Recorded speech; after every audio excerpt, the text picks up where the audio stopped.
Yes, talk about making Horlicks or something.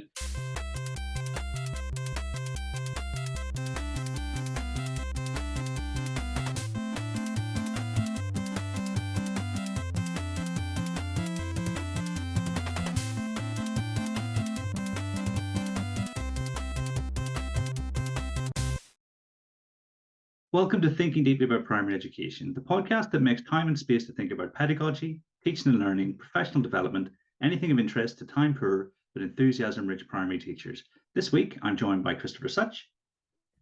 Hello again. And Stuart Tiffany. Hello, nice to be here for the first time. Yeah, it's great to have you here, Stuart. Thank you very much for joining us. Now, I think, as listeners can probably guess, the focus is going to be on primary history this evening. But first, Chris, what you reading for?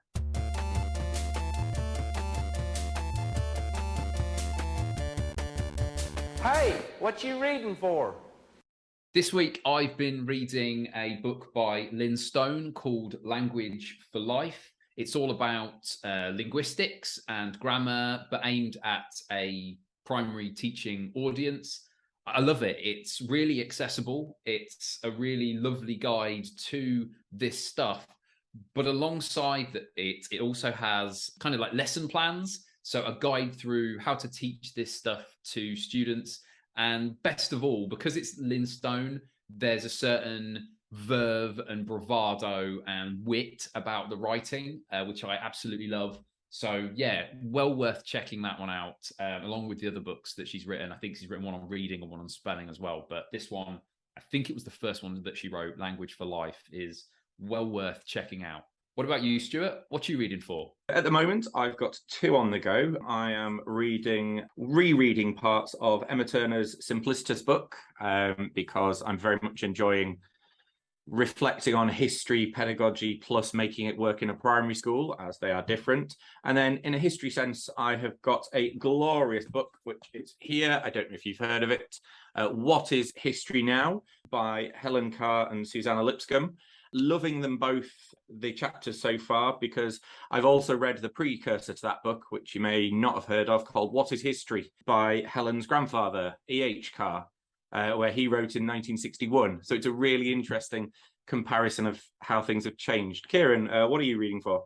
So I mean that's really interesting. To think that you've got this narrative being told over time. Yes, that's fantastic.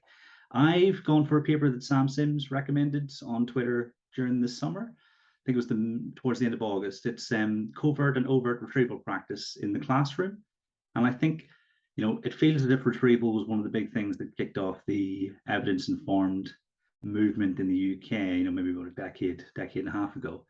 And I'm always interested when there appears to be potentially something new to form part of that discussion. So yeah, I think well worth checking out.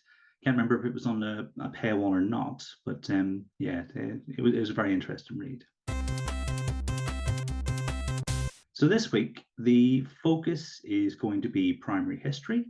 And, Stuart, you're someone who we've been looking to have on the podcast for a very long time. We really respect your work and the contribution you make to the education community in general. And so I'm going to adopt the position of your, I don't know, what's the polite way to describe the bumbling fool who just sort of asks questions, because I'm very interested in history. I read about history, but in terms of history pedagogy and having almost like a philosophical approach to it, it's not quite my most developed subject. And so I think it makes sense. And Stuart, are you okay if I throw this your way? First question is, what is primary history? Yes. So one of the things that I found over the last few years since I've started working less as just a subject lead and classroom lead and working across the country supporting schools with things like curriculum design and staff CPD, is that primary history is a glorious mess. And I deliberately went for a provocative start because it was fun and it made me smile. The thing about history is there is no singularity. Very rarely will you get agreement on something being certain or factually accurate. And when we take that right back to the start of what we do in primary school, this is our introduction to children of going, right, you're going to be learning about abstract worlds that actually happened. You're going to be going back in time far beyond what we can comprehend. And our job is to make sense of it. So it's that earliest steps into that journey. I pulled up a couple of things just while I was thinking about it. I mean, the lovely Neil Armand might enjoy it if we start with a bit of Greek etymology, because it genuinely is quite a useful place to start. So I was looking this up, histor, as in learned and wise man. So it's that academia side of it. So instead of just learning a set of facts and therefore having the answer, we actually need to do something with them. We need to carefully construct understanding. And then you get historia, which is finding out narrative. Narratives are utterly vital when we think about history in whatever level. If you don't have a narrative, then you're going to get isolated episodes, which means we won't make those all-important questions. I mentioned before the book "What is History" by E.H. Carr. I'm just going to quote him because I love it. It's a wonderful explanation. This is its most academic sense. What is history? It is a continuous process of interaction between the historian and his facts, an unending dialogue between the present and the past. So it's it's almost like a conversation where we look back at what happened and try and make sense of it. Our jobs as primary teachers is the narrator of that story. And I've kind of come to use that metaphor quite readily because primary teachers tend to know far more about English teaching because that's what lots of ITE courses focus on, and rightly so. But if we use that idea of a narrator, it helps them understand the role is to kind of guide through this assortment of things that are going to be put across. I love that sense when you said there about history is something that we do, and there's this sense of interpretation and narrative. I was listening to a podcast a while back when they were talking, which was about the pulling down of the statue in Bristol of Colston, and I remember a lot of it was a historian on the podcast who was complaining, rightly so, about the number of commentators who were saying things like, oh, you're changing history, or you're trying to reinterpret history. And their point was, no, that is history. The reinterpretation and the better and deeper understanding of events that have come before is history. And the idea of saying that, no, we've got it fixed and we know what it is and it's set and we don't need to reinterpret it and understand it more deeply from our own times is a misinterpretation. That is fundamentally ahistorical. So I loved when you were talking there about the idea of there being a narrative, but also a sense of interpretation, because that's what I've come to think about when it comes to history as well. I guess kind of linked to that, I mean, I don't know if this speaks to your expertise or experience either. Do you think there are any kind of differences or significant differences between, or obvious differences between primary history specifically and secondary history? Or I know you're like a primary expert, but is there anything off the top of your head that you think, well, I've looked a little bit at the Key Stage 3 curriculum and this is surprisingly similar or surprisingly different?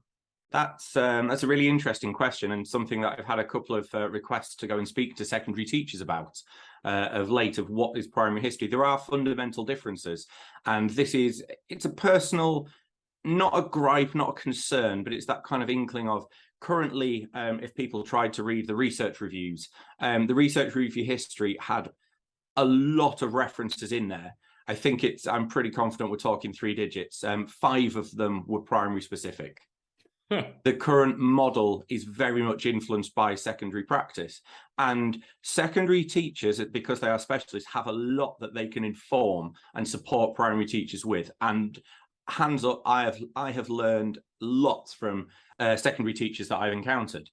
But, and here's the defense of the primaryness, as Emma Turner likes to call it. The joy of the primary curriculum is it is interconnected.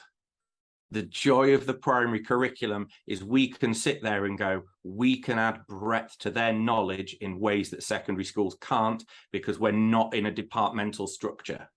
So I think of some of my favorite lessons to support children when I've been teaching, and my favorite moments are when they make an interdisciplinary link. For example, when I was teaching the Romans to year 3, we made mosaics in art, and to make it a purposeful historical link, all I did was ask them, now that you've made your mosaics, how has that helped you understand the Romans?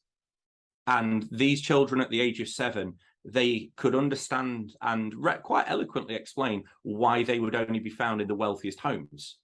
They were making connections that I hadn't led them down about the role of the empire in terms of trade, because they were thinking about where would you get the dyes for the colours.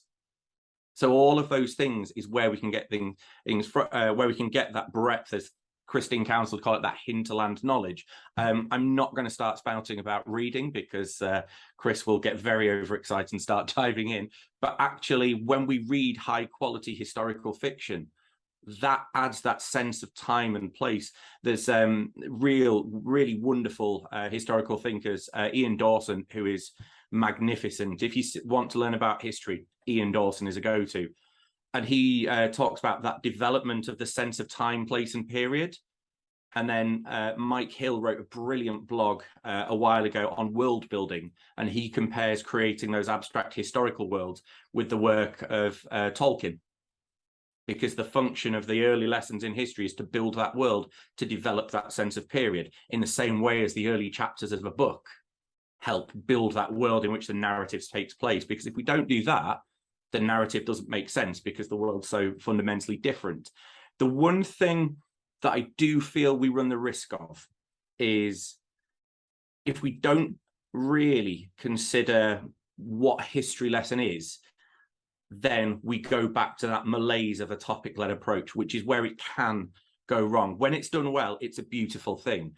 But what I've tried to do is distinguish between a history lesson and a lesson that adds historical knowledge, because that is a fine line. And I'm very open to contestation on this, because it's not a perfect model by any stretch of the imagination. To me, in primary schools, we sometimes mix things unintentionally.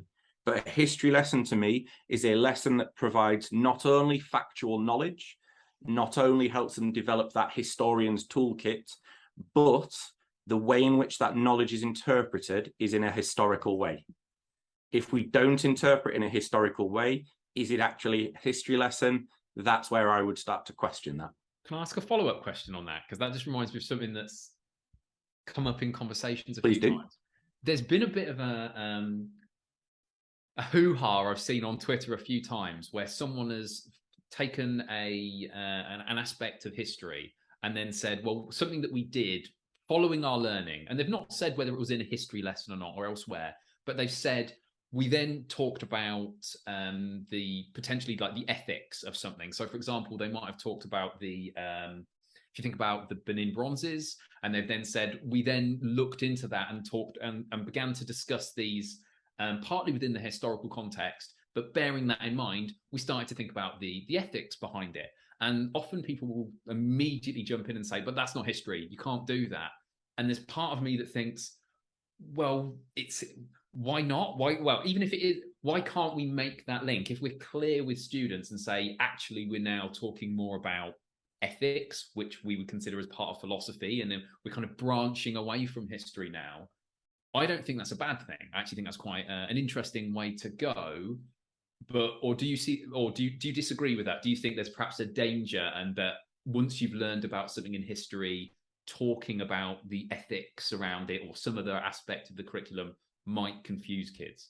That is a nightmare of a question in the best possible way. It is a nightmare of a question, because there are so many kind of thought processes that play a role. In terms of, it's, as with pretty much everything, the devil's in the detail.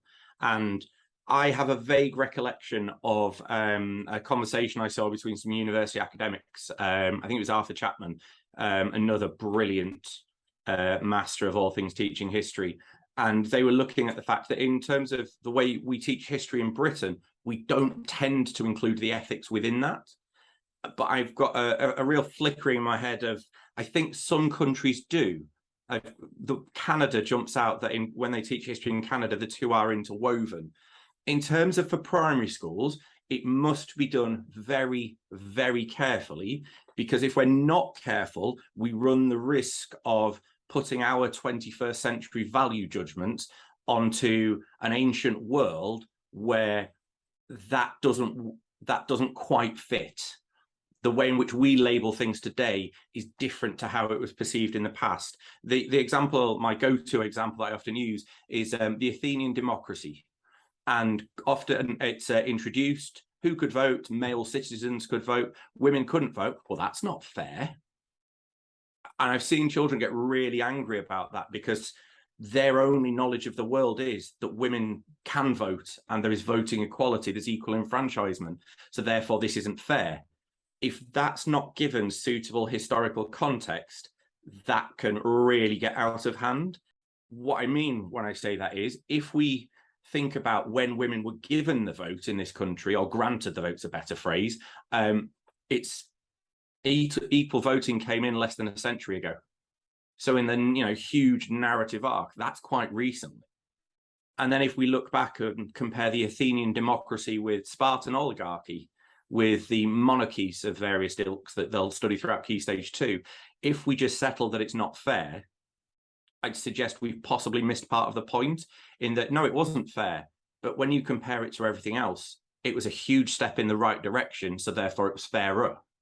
And that's where I think we just need to be mindful. Sometimes we are going to put our value judgments on parts of history because they were abhorrent and can never happen again. This is why in the whole of the history curriculum, the only thing specified that must be taught is the Holocaust in Key Stage 3. And that can never, ever happen again. So when people kind of say, do we need to give not a balanced account, but not a one-sided perspective on things like the slave trade?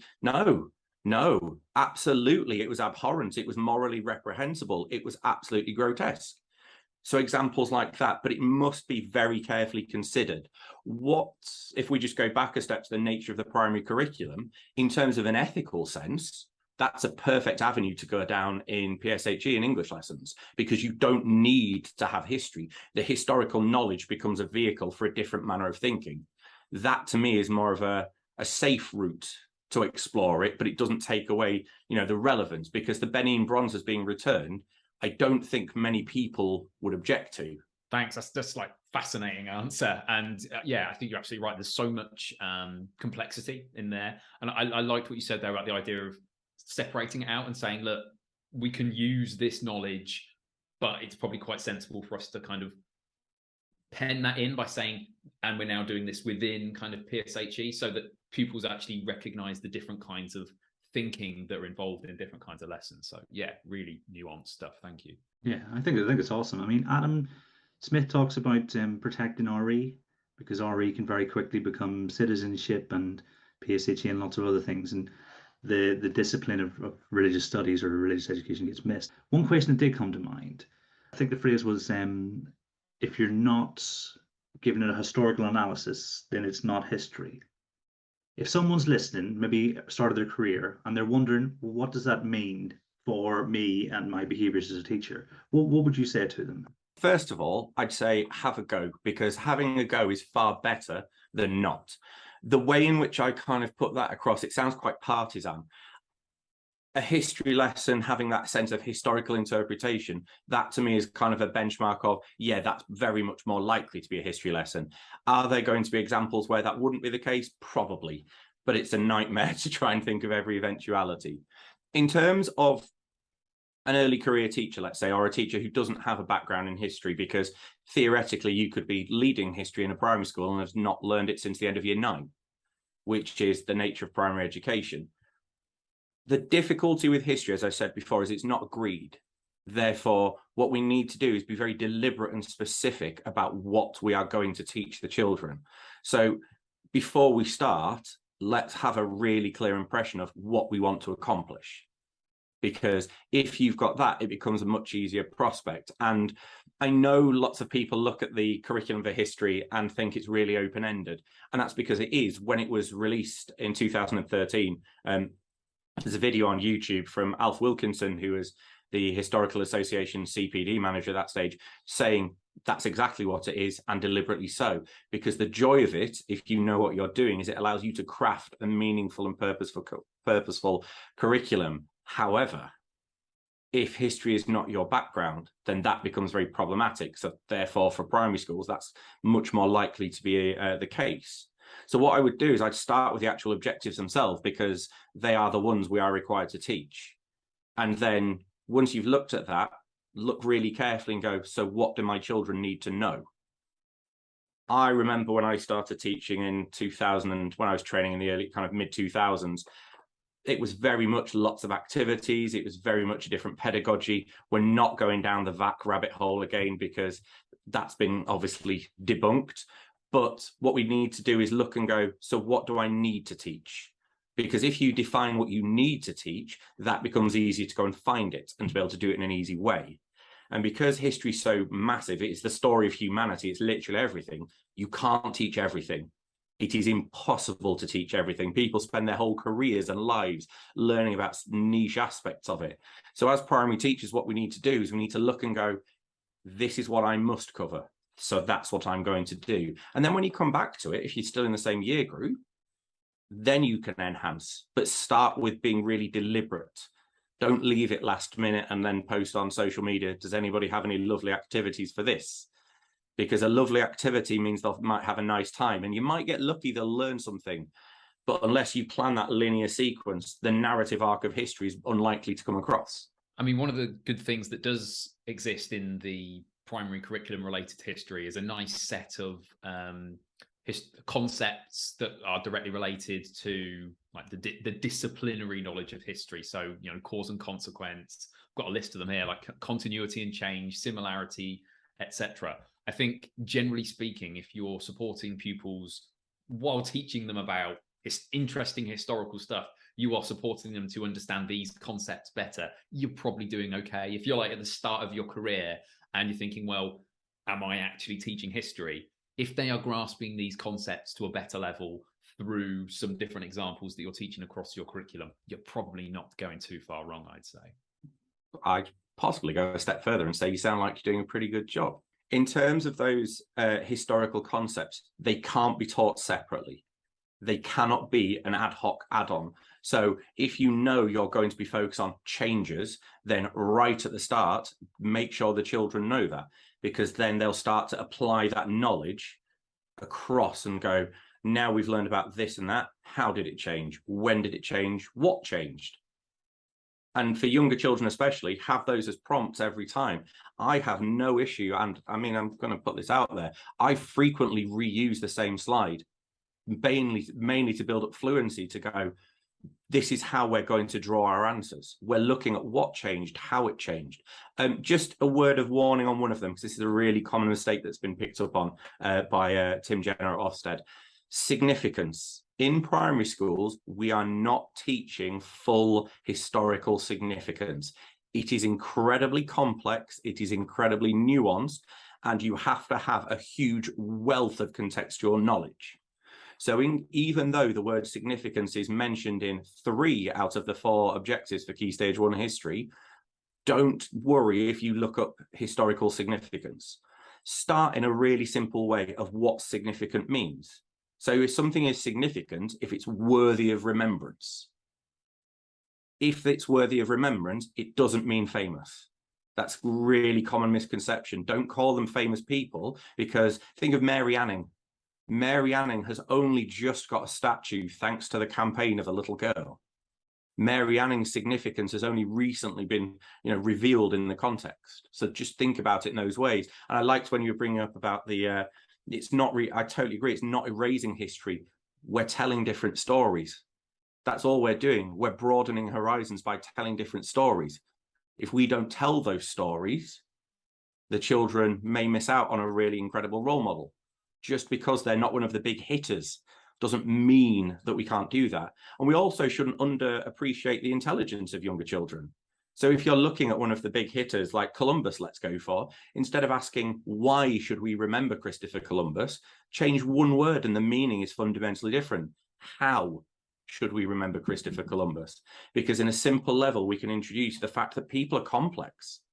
The fact that, yes, from this perspective, they are significant. They did amazing things. However, it's not all good.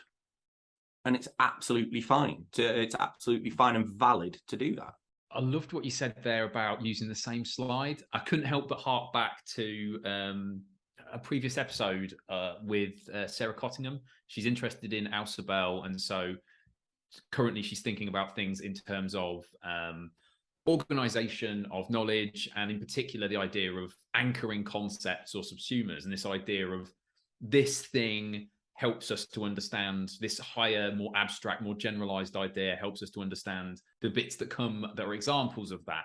And so when you were talking about start off with change, start off with the idea of change, foreground the idea that we are going to be learning about this higher order concept of change, how things change, why things change, what are the consequences of that. Start off with that, and as a like anchoring concept, and then build what's coming from that. I thought that was a really interesting thing you said there, and tied in quite nicely with the way that she thinks or is currently thinking about Ausubel's work.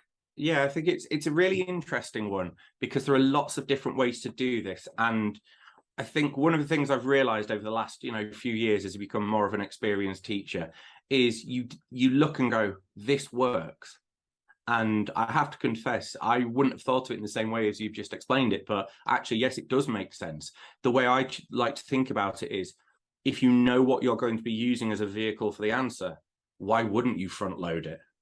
As opposed to, right, now you've learned this, let's look at this massive swathe of information and look at the changes. Whereas what I tend to do, and have done for the past few years at least, is you build that understanding as you go. So it's interwoven with that factual knowledge, because if you do that, it's less on the cognitive load.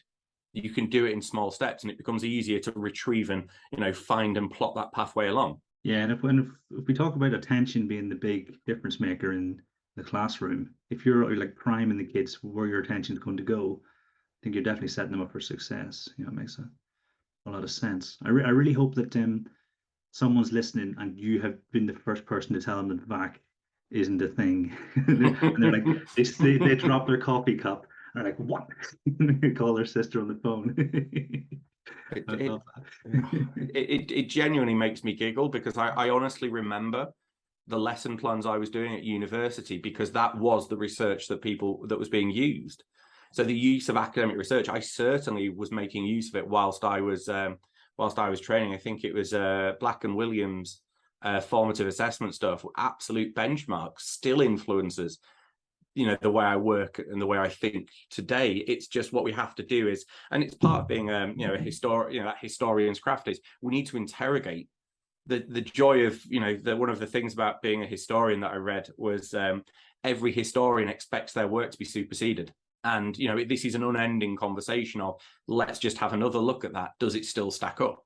And it doesn't matter what discipline, whether it's educational research or cognitive science, does that still stack up? Does it need refining? And I think that's just the nature of good quality development.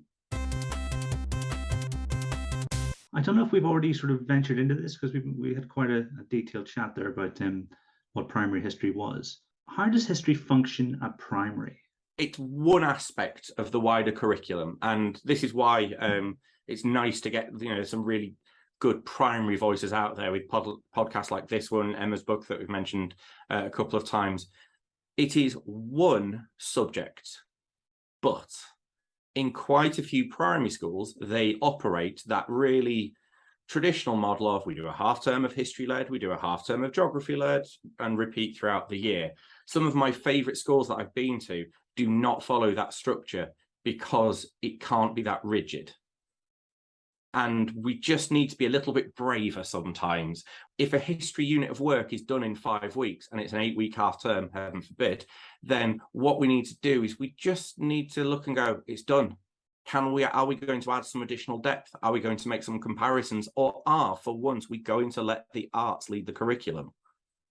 Because I can think about children I've taught who, and I know it's really weird me talking about the arts being in charge for once, but it's that sense of, well, actually, for some children, that's what they love, and we're not doing them justice if it's only relegated to a cross-curricular link. So although it's one subject, it is a really important subject in so many regards, because it is the story of humanity. And I will repeat, the story of humanity. Dinosaurs are not part of history. Less and less schools are putting it on their curriculum, but there is a battle that still needs to be won.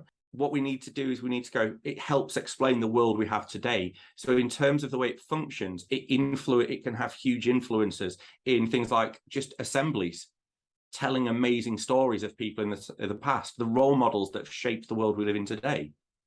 And that sense of locality is wonderfully helpful because it helps children feel like they're walking in the footsteps of giants.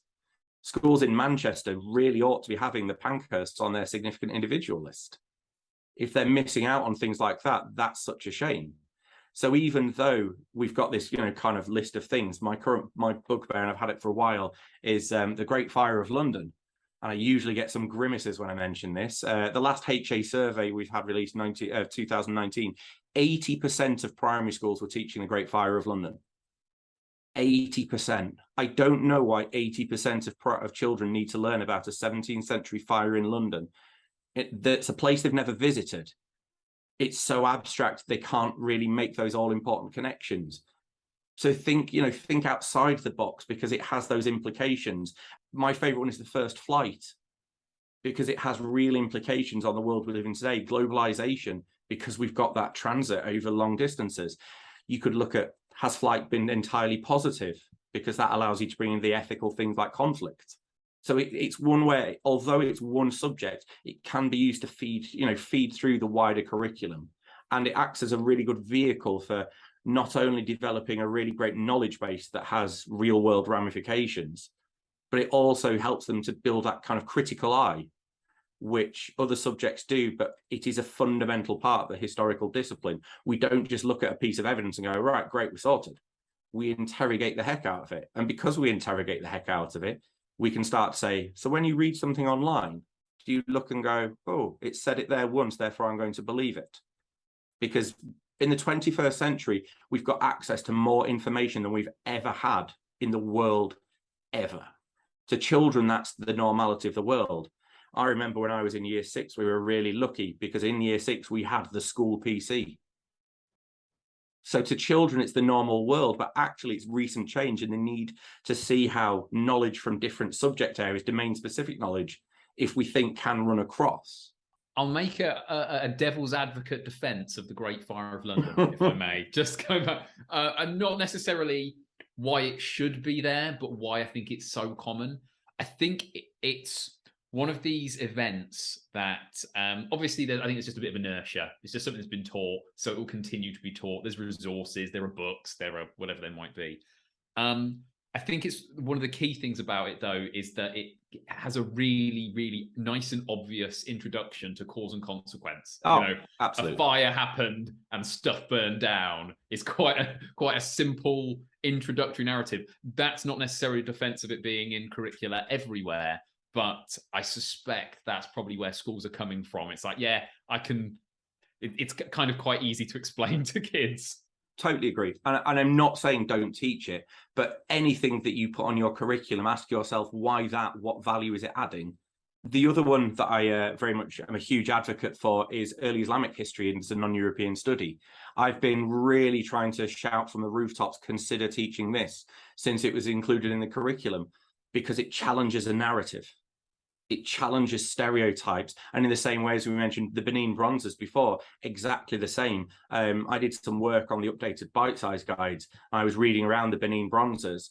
And at that time, the British didn't realize that there were people of such incredible skill and talent until they saw the bronzes. And when we think about the Muslim world today, how many children in our schools will see themselves represented in that history? So there are two reasons I consider carefully what we're teaching and why. Number one is, how does it reflect the school context? For two important reasons. If it's a really diverse context, then let's emphasize that in a positive manner. But number two, if the school is in no way, shape or form diverse, that is an equally important reason as to why we should make those choices. And you don't always get that chance. But if you've got four post-1066 studies, why not drop one of them and let's have a bit of breadth in a different way? Love that. I know that, Neil Armand listening to this at some point will be like just openly applauding. He's a huge fan of early Islamic civilization as a topic. And it feeds back into your point about kind of the connected primary curriculum as well, because if you think about the scientific discoveries that were made, etc., etc. So there are so many interesting aspects, and also in terms of representation, there are some really interesting characters within the early Islamic civilization that add that sense of representation, unless I'm mistaken. In fact, just give me a moment, because I've got a name here that I'm trying to recall. Zainab al-Shada, who was a particularly important Islamic artist in the area of calligraphy. Can't say I'm remembering that. I'm literally like referring to curriculum documents, bits and pieces here as well. The first known university existed in Baghdad. I mean, originally a mosque and a place of learning. And again, unless I'm mistaken, founded by a woman. So there are, in terms of arguably challenging stereotypes across the board, I think, it's a gloriously rich area of study. I love teaching it, and I'm jealous of anyone who still gets to. It's genuinely one of my favorites. I knew nothing about it whatsoever, just so I can cover my own back. In no way, shape, or form would I ever tell you to stop teaching something if there was a good reason for that. A friend of mine, Vanessa, who's a Maya archaeologist, the Maya are remarkable, utterly fascinating, and all three of them are worthy of study in their own right. But this is where we can go back to that flexibility. It doesn't say that a history unit must cover 6 weeks. So if you're teaching the rainforests and biomes in geography, then why not put in a quick introductory study to the people that occupied it?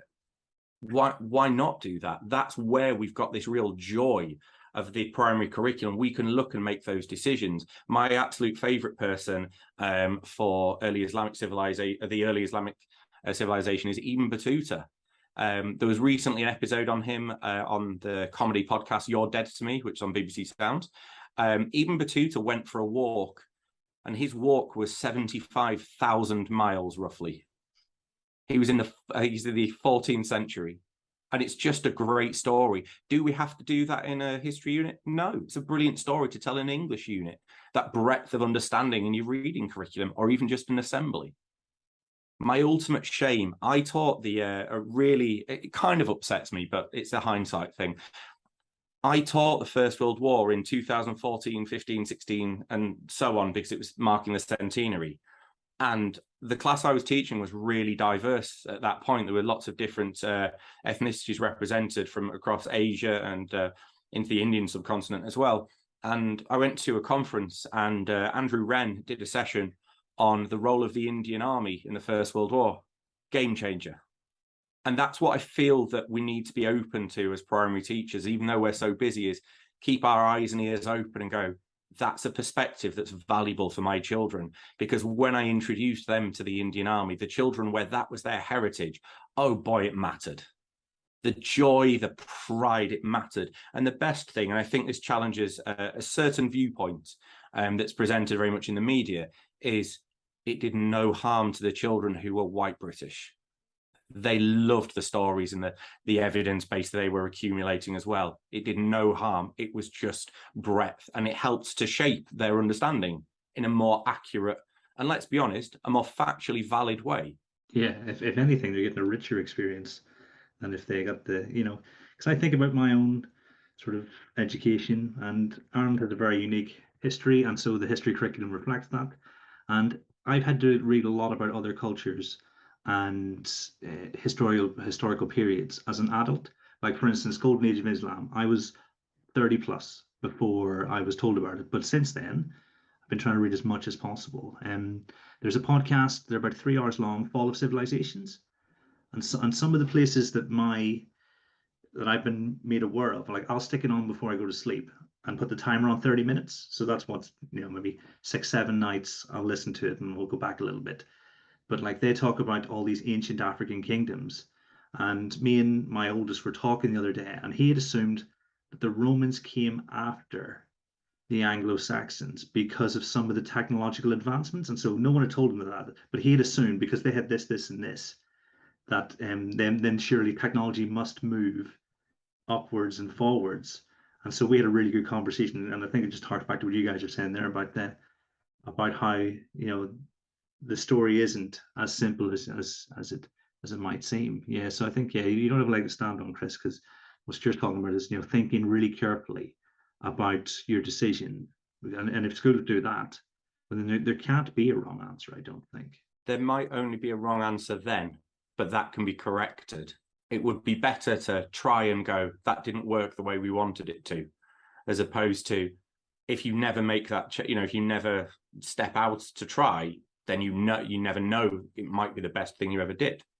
So yeah, totally with you on that one. That there is a common misconception of history being kind of that direct linear sequence, and therefore it's always moving forward all of the time. And there's the huge misconceptions about everyone's almost at that same stage of development because we present it as a direct linear sequence. And that's very much not the case.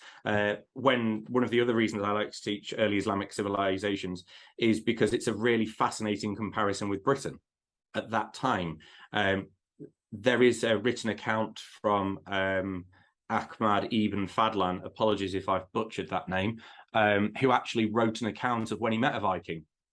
And it's the rich culture clash that went on. There's a real dichotomy from this one person. He said they were the filthiest of all Allah's creatures. They didn't wash their hands when in a state of ritual impurity or even after coitus. I don't want to know how he knew that. But then he also goes on to say that they had perfect physiques. So it's that real richness of the accounts and the fact you've got these two totally contrasting groups at literally the same point in time. I think I read about that in, is it Thomas Williams, Viking Britain? He was saying it's one of the few remaining accounts of how certain groups of Vikings would behave.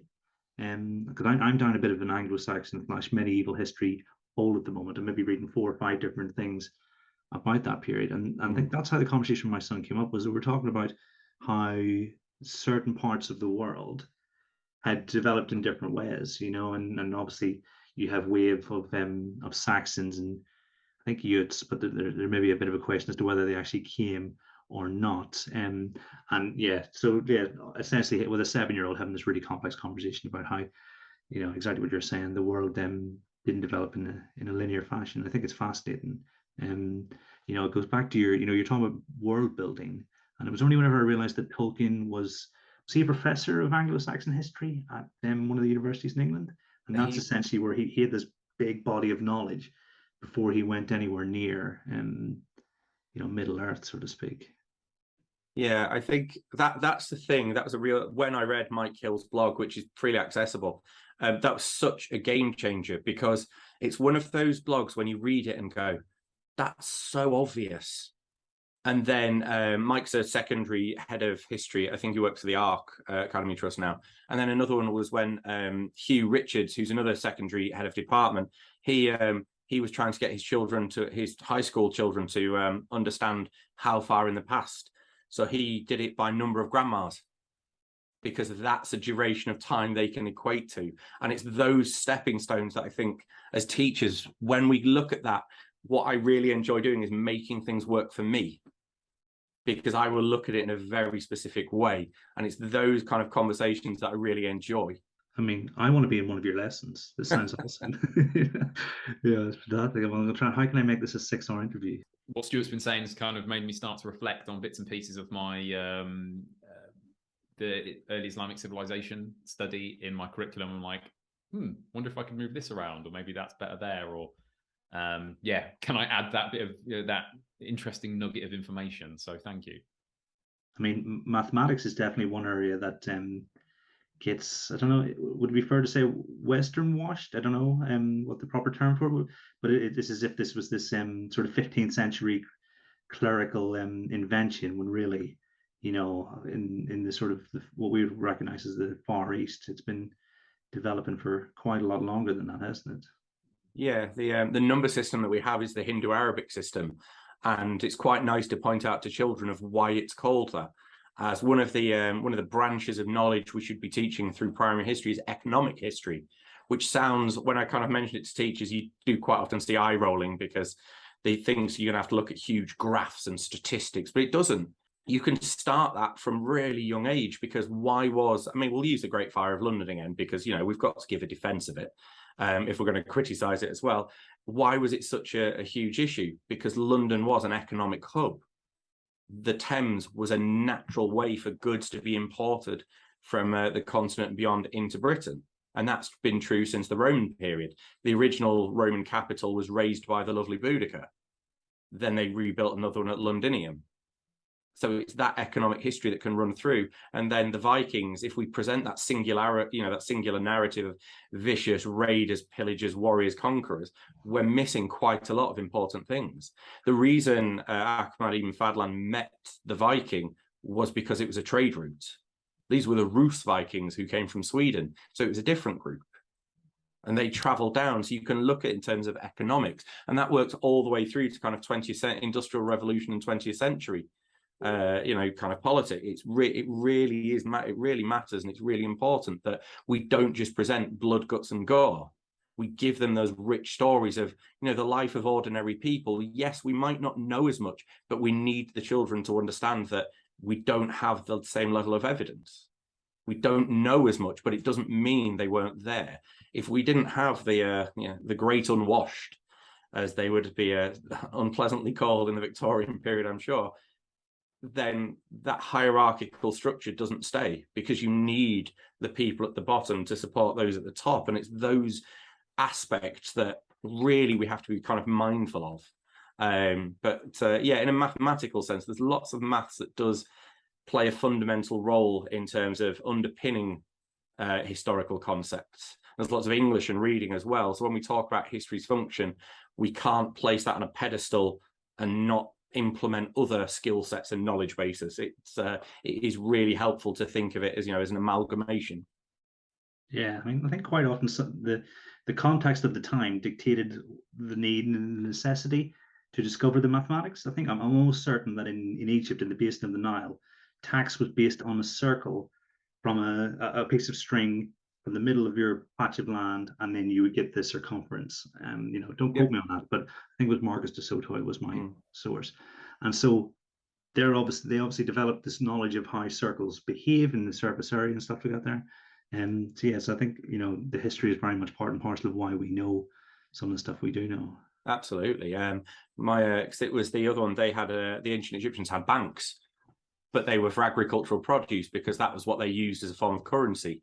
I think it was called a deben, D-E-B-E-N, and that was what they did. And they stored that, and they had to have mathematical concepts in order to ensure they had enough, because they'd work out if they had enough food to last them until the next harvest, and the rest would be exported to trade what they couldn't produce themselves. So it's one of those risks that if we start with the big hitters, we're on the Egyptians, so we'll stick with them. But if you start immediately with pyramids, mummification, you've missed the all-important underpinning. Those things don't happen by accident. They require bureaucracy. And although it's not the most glorious sounding thing, you don't get a civilization of any great consequence without those layers of bureaucracy. Nothing happened in Egypt without the scribal class. They had to organize. So the development of things like, reading, writing, mathematics, it really supports or enables the real success of that. Nice. I love that. I think there was a period in Egyptian history, obviously it's massive, but there were 3 or 4 consecutive kings or pharaohs who were like the clerk, and they ran out of people to promote. So these guys accidentally became sort of the succession, and they're all like, I just really want to crunch the numbers and go, oh, here's, can I not do this? I think we're sort of leaning into it.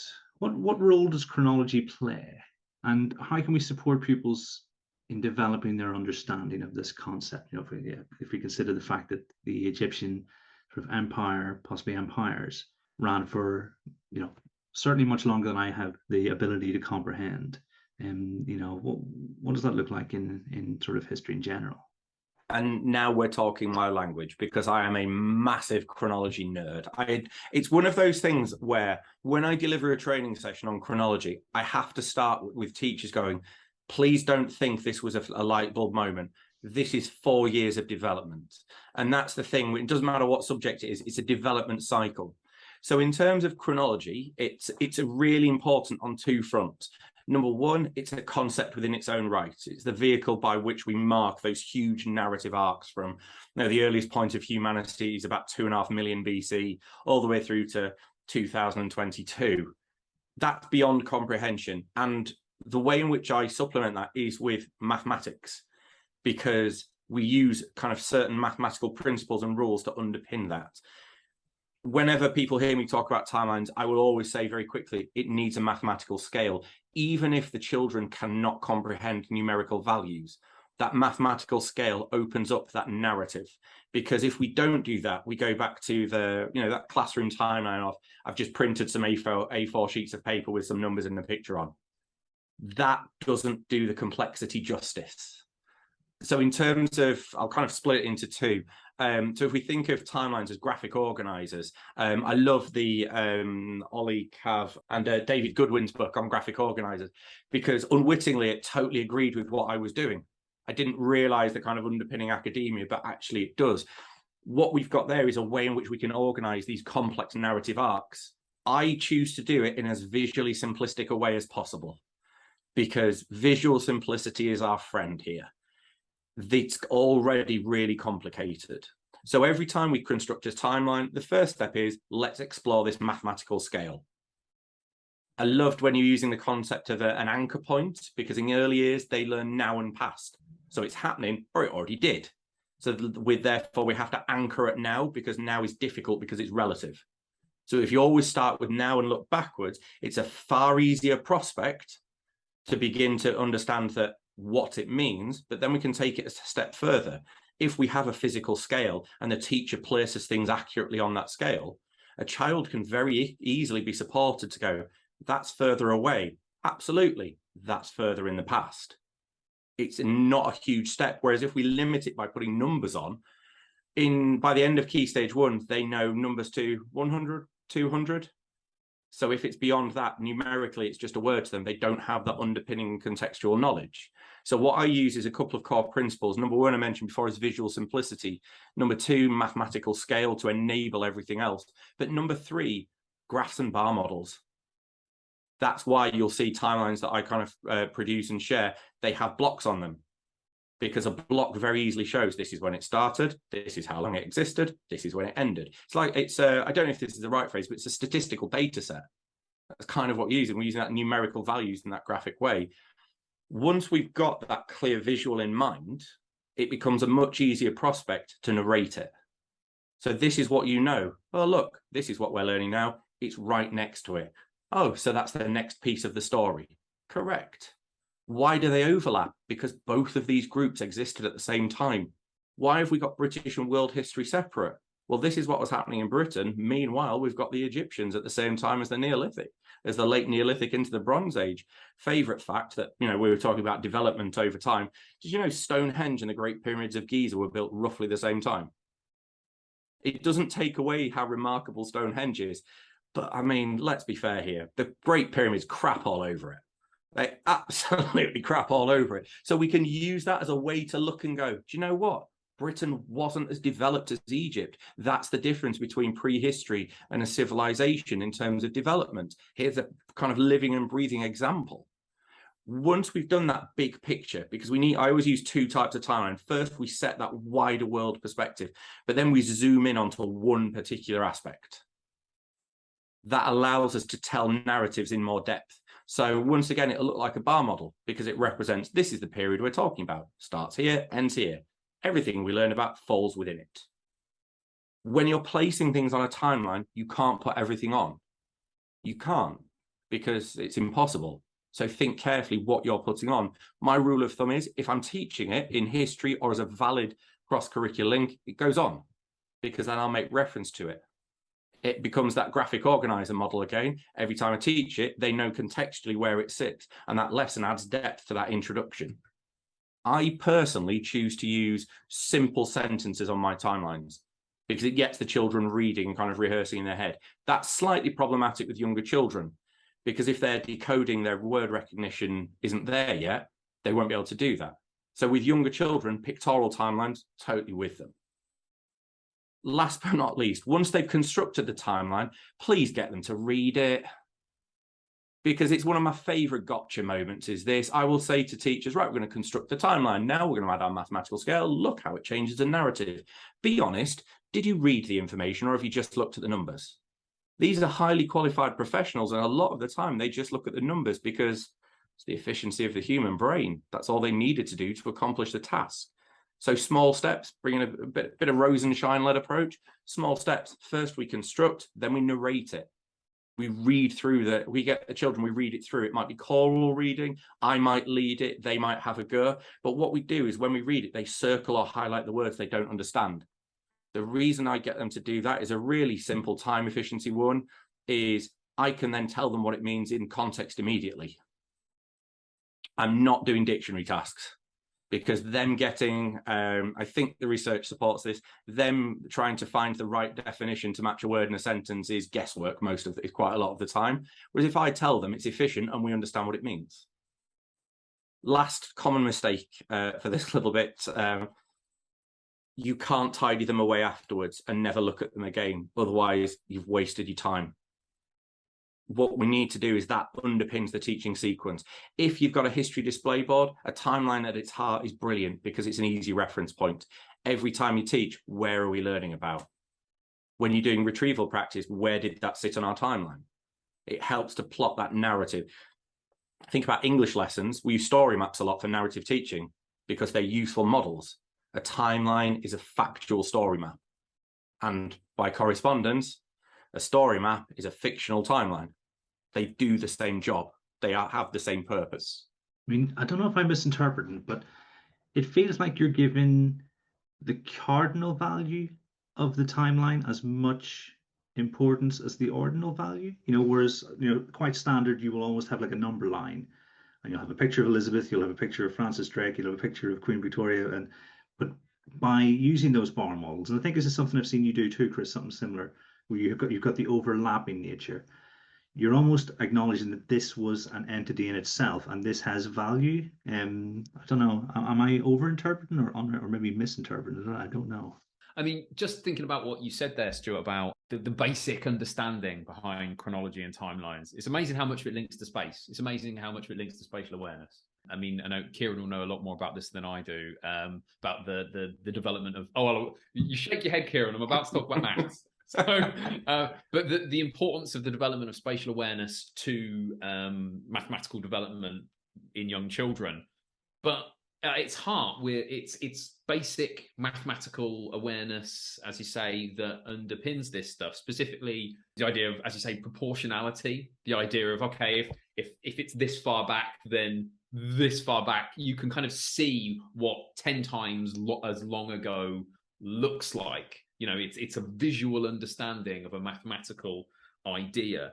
But the other thing to note is that kind of connected to that automatically, you mentioned Ollie Cav. Someone who he's a big fan of, or it seems to mention quite a lot, is the work of Lakoff and Johnson, so writers of Metaphors We Live By. And a big part of that is a lot of these are relating common ideas to direction. And it's been a while since I read any of Lakoff's work, but it would very much surprise me if one of these isn't the idea of, time as time as direction, time as movement. And that's effectively the key metaphor that underpins the idea of the timeline. It's just like, okay, imagine time as an arrow almost, as something physically and visibly moving along a straight line. And yeah, it's amazing that this becomes this central visual metaphor for understanding chronology. It's really interesting when we start to think of it in kind of different disciplinary ideas. So we've got loads of mathematics there. I don't explain it in such eloquent ways. I tend to kind of simplify it quite a lot. And the reason I do it in that way is to try and convey the point that, yes, it is complicated, but the way in which we explain it doesn't need to be. So that's why we can get really young children to understand that the fact that time is kind of infinite by just the simple addition of an arrowhead and a very simple instruction of that arrowhead tells us that time keeps going. We've just run out of physical space. They don't need, and that's something that we can build on. And that's why bars are very helpful, because they're definites. And I tend to construct timelines in the halls. We'll have multiple stations at once, because when we get the children start narrating and interacting with them, that's when the light bulb moments happen. It's not it's instruction led, because I know it, they don't, but they make discoveries post instruction, because they can start to make kind of their own inferences and their own thought processes once they have a knowledge base from which they can build. So with Key Stage 1 children, once we've built this timeline, they'll do the sequential work, because that's what they're able to do. The teacher will then add that mathematical scale in, and then we get them to, and this sounds like a gimmick, but it's literally what they're going to do. We get them to jump back in time. Why are we starting it now? Because that's where we are. How many jumps will it take you to get back to the first flight? 5 jumps. That child therefore has that kind of vision, that thought process in their head of that space is this many jumps. Then we'll test out the hypothesis. It's a great opportunity to practice counting as well, just as, you know, an underpinning thought. And then we go back to the start, and we'll look at another person. Let's say, Florence Nightingale. Florence Nightingale. Oh, that's 10 jumps, because they've got that visual in their head of it's further. It's about double. And then we test out, going, that's right. What does it mean that we had to jump further? So it's just that gist. It's that, that introductory gist from which that thought process can develop when we revisit it over time. Yeah, I mean, when I had that idea about ordinality, I thought this is the most profound thing I've thought on the podcast in a while. And then I could tell from your responses when I started speaking that it wasn't. And then Chris very skillfully moved it into the next. So that was a perfect example of co-hosting, Chris. You should be very proud. No, I'm going to jump in there and say it was a terrible example of co-hosting, because what happened there was you said something very interesting about ordinality and cardinality. I know I already had this idea in my head of what I wanted to say, and so just dived in. So I'm going to come back to your point. No, I think no, genuinely, I think, but that is the heart of it, because you're talking about, I mean, obviously the representation of a timeline is fundamentally getting them to understand an ordinal idea of number. It's completely embedded within it, but I'd say it's more ordinal than cardinal, because there's no, I guess the interesting thing is the way that Stuart tied that into the cardinal, because as soon as you're starting to say, oh, okay, this is 500 years ago, and we've set up a timeline, so a leap is roughly a century, you're starting to think of that 500 years ago, that ordinal distance, in terms of something that you can physically recognize and count. I think it was actually much more profound than you give yourself credit for. We'll see. I mean, that probably sets us up for a future episode where we literally just look at the mathematics and history, because it's come up quite a bit in this chat already. I think we could probably get time for one more question, and it's a good one. I don't know if I know the answer to it. Is evidence really important in primary history? So I'm going back to E.H. Carr again, because it was such a profound lecture series he wrote in the book, and it really is a great start point. I just pulled out this quote for this question. The historian without his facts is rootless and futile. The facts without their historian are dead and meaningless. And I look, when you find a profound quote and you can't help but beam and go, I am using that in literally everything. It's happening, whether it's relevant or not. If I was brave enough to have an extra visible tattoo, I reckon I'd get it in a language, so I could say, well, it says it there. The thing about evidence is, evidence matters because it's what differentiates an opinion from a historical interpretation. Quite often we see in the 21st century world, people seem to think that evidence can be disputed because they have a different opinion. Do you know what disputes an opinion? More evidence. Do you know what disputes evidence? More evidence, better evidence. And this is what sets history as a kind of, as an intellectual discipline. And that's why we have academic historians. So if we take it to primary history, why does it matter? Because it's a core feature of history teaching. It's a core aspect of what we are aiming to find out. And that's why when we look at it, we go, okay, we're going to lead using what we call historical inquiry questions.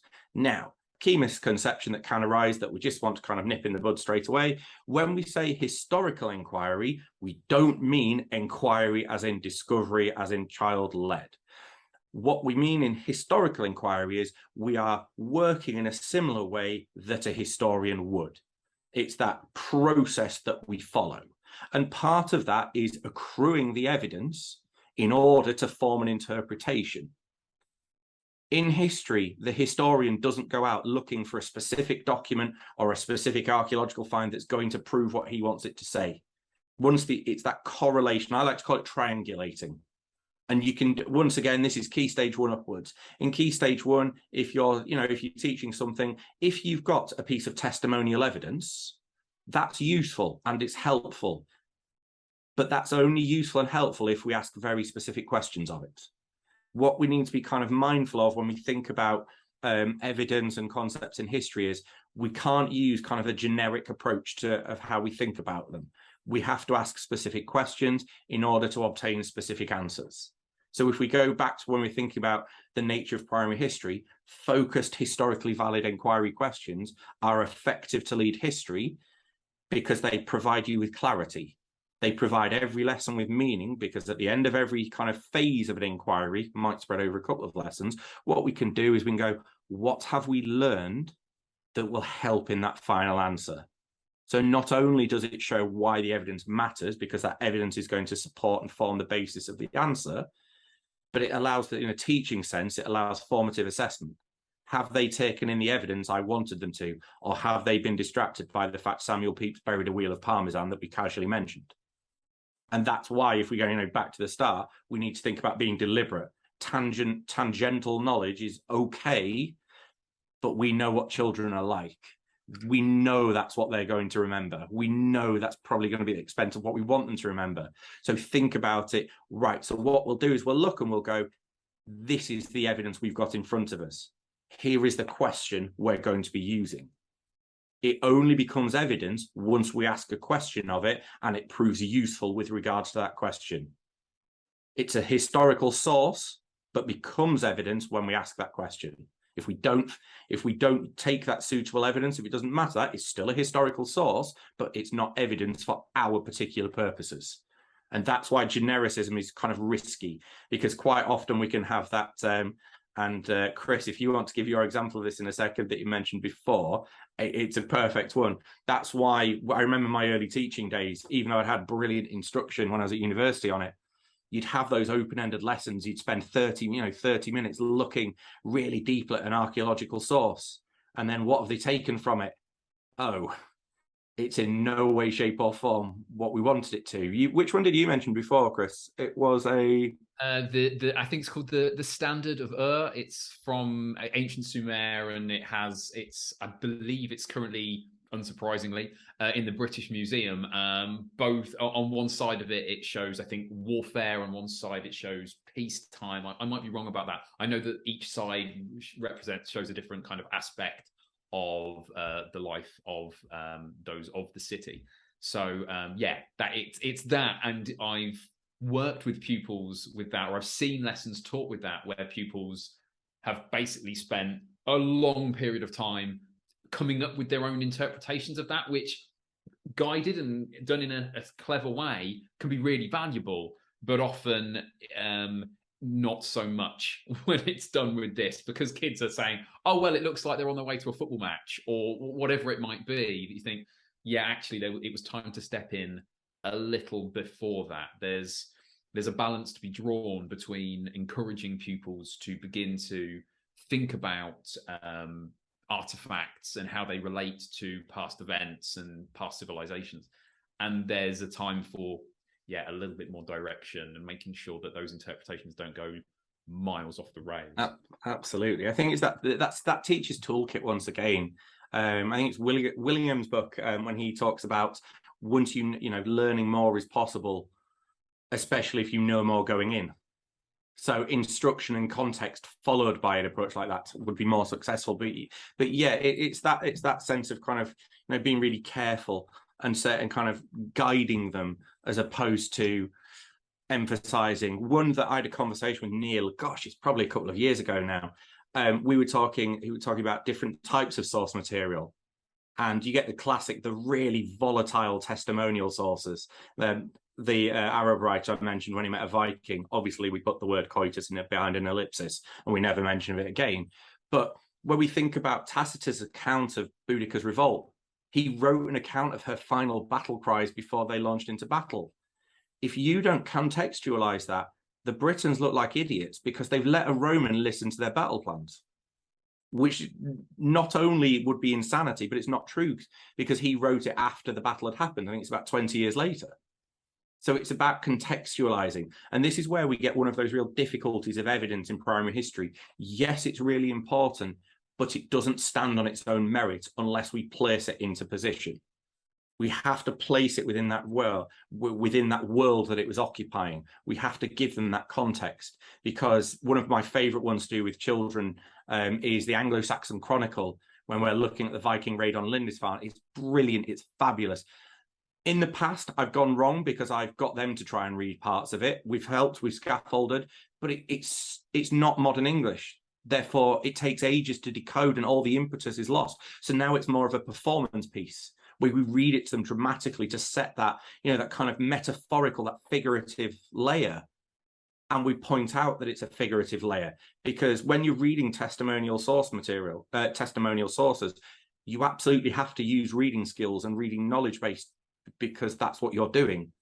It's a form of reading comprehension. It's different. It's through the historical discipline, but the crossover is massive, because if the children come away, read that without knowing it was written by devoutly Christian Saxon monks under the instruction of a devoutly Christian Saxon king who was currently at war with the same group, the descendants of the people that raided Lindisfarne, it's no wonder the Vikings get a bad press. If they don't know that in advance, they can come away thinking, well, they must have been that way because it was written down. So we do need to contextualize it. I think that ties in really nicely with something you said earlier when you were talking about the lives of regular people and how often the evidence isn't there in the same way for fairly obvious reasons, or the sources aren't there to provide as much information.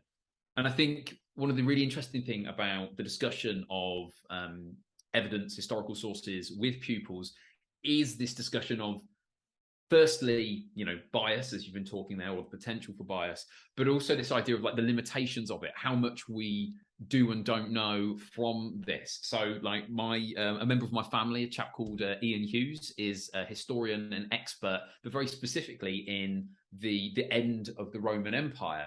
And a big part of being a historian of the Roman Empire is dealing with considerably less source material than those who are studying further back. And one of the reasons why, as far as I can tell from his book reviews on Amazon, one of the reasons why he's lauded is because of how clear and honest he is about the limitations of the source material and the extent to which he's willing to construct a narrative while saying, this is something that this seems like a sensible interpretation, but this is as far as we can go. There are limits to what we can possibly know, as there always are, but there are quite, strict limits on what we can really interpret here. And I think that discussion with kids, this idea of, well, if we're looking at, say, the Standard of Ur and saying, okay, what can this tell us about Sumer? But let's be honest, how much can we really tell from this? That's a really valuable discussion as well when we're talking about what it means to interpret historical sources. It's a really fascinating kind of area to consider, because we tend to call it tentative language. To what extent do we have an evidence base to correlate and corroborate with the interpretation we believe is the case? And in a history sense, very rarely does anybody say anything with huge certainty.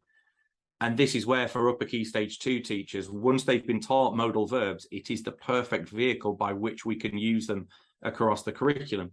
Because in history, we are talking nothing but that extent of certainty. So when we think about, those examples, that's why we can't take them in isolation. That's why we use kind of constructing an interpretation. Because if we don't construct an interpretation, that's where we get huge, wide-reaching tangents and misconceptions can arise. Where should teachers look for their evidence? Because obviously, speaking to you guys have done the legwork. You've read an absolute ton about history over an extended period of time. If I'm again thinking about the person who's new to the game, or is it coming in with perhaps they studied in a different country and are getting up to speed on the Tudors. For instance, where would you go for your sources? Would it be the Historical Association? So it Obviously, it depends what you're looking for, because there are lots of different places to find. In terms of kind of planning materials, the Historical Association are really good for that. They have, as part of any membership, they do include all the schemes of work. The thing to remember is they're not pick up and play. But I don't believe any scheme that you buy in should be pick up and play, because as a person who writes units of work for various things, I've never met your children. I don't know them. I don't know the area. We've got to tweak whatever we get. In terms of what else it offers, the Primary History magazine or journal, it's got one title or the other, is fascinating for primary history pedagogy.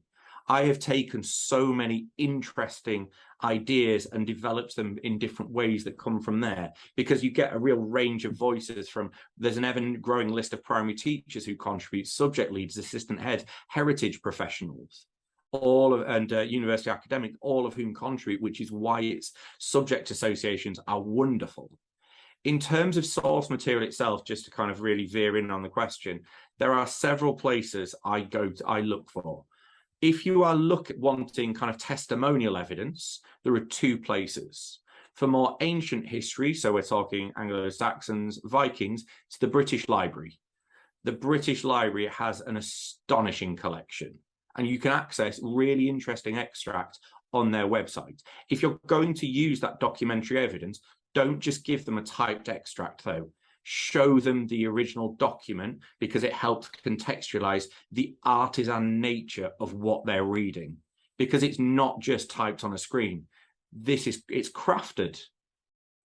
Then if you're looking for more modern source material, the National Archives. The National Archives are sensational. I don't know how many people know they have an education service, but they do. All of their education packs are freely available on TAS. You don't have to pay at all. They do free outreach sessions. So if you're in London, you can go to the archives themselves. If not, they were doing Zoom CPD before it was cool.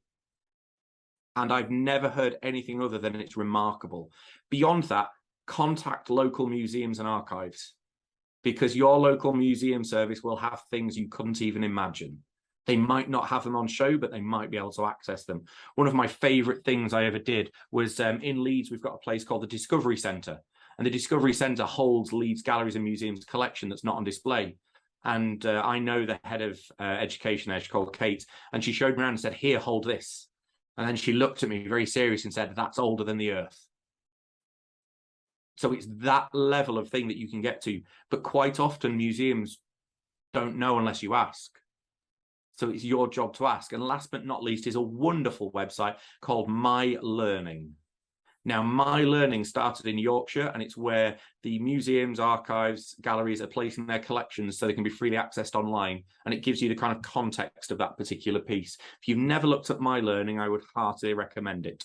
It is wonderful. Awesome. Yeah. I appreciate that the scope of my question was probably bigger than the time available.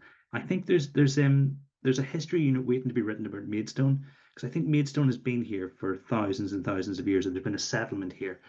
But I keep trying to convince Lloyd that this is, the direction he needs to go. He needs to make the perfect. And Maidstone Museum is at once the most confusing and the most interesting place on earth, because you will have Japan in one room, the dinosaurs in the next, you will have mummies in another room, and this is just like a small house-sized museum. But there's, they also, you can tell that they know the local area better than anyone else does.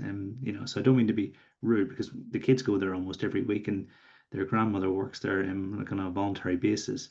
But it's a unique place. But I think Maidstone, I'd love to get to the bottom of it. And and if you're talking about the use of sources, I'm 100% go and check out your local museum.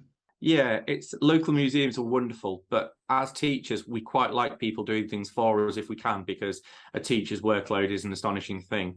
But if you're going to get the most out of a museum or especially local history unit, contact them well in advance, give them a clear impression of what you want and what you're doing, because quite often they'll look and go, oh yeah, we should be offering that, shouldn't we?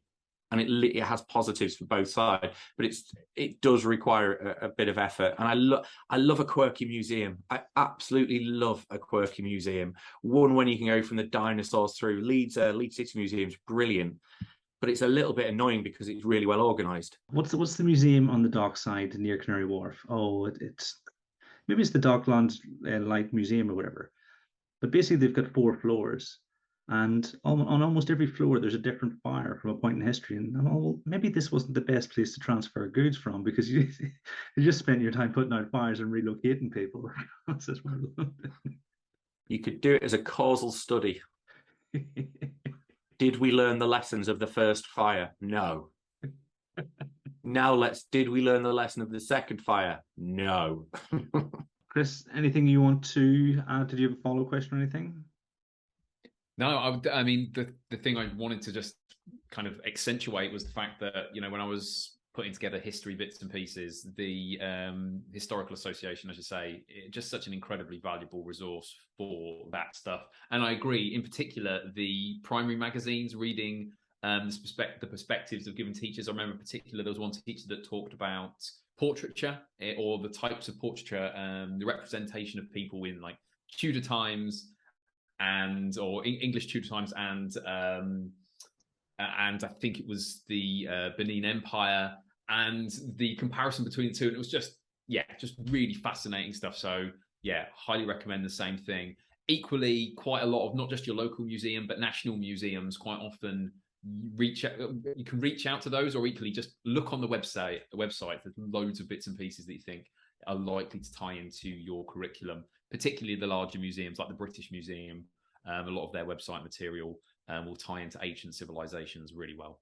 Time has absolutely flown during this chat, and I, hand on heart, will be joining the next Zoom session you're doing, because I've absolutely loved listening to what you've had to say, Stuart, about this here. It's been fascinating, start to finish. So, really appreciate you being here, and hopefully you'll come and join us for chats with them.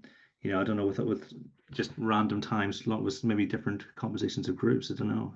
No, that sounds fascinating. One of the things that I kind of have realized the more long form podcasts I've listened to is the best part about them is the detailed, nuanced conversations. And it's when you hear people having a conversation instead of just, here is my argument that I'm setting out in 250 characters. As with everything, the nuance is so key, and kind of, just give yourself permission to spend an hour just listening to the conversation, and imagine if you were there, what you'd say to it. And that's why kind of having these has been, I've thoroughly enjoyed it. And yes, I'd love to join you again. Fantastic. All that's left to do is say thank you very much for joining me. Thank you very much, Stuart. An absolute pleasure. Thanks for having me. Thank you, Chris. Loved it. Thanks again, Kieran. And everyone at home, until next time, thanks for listening.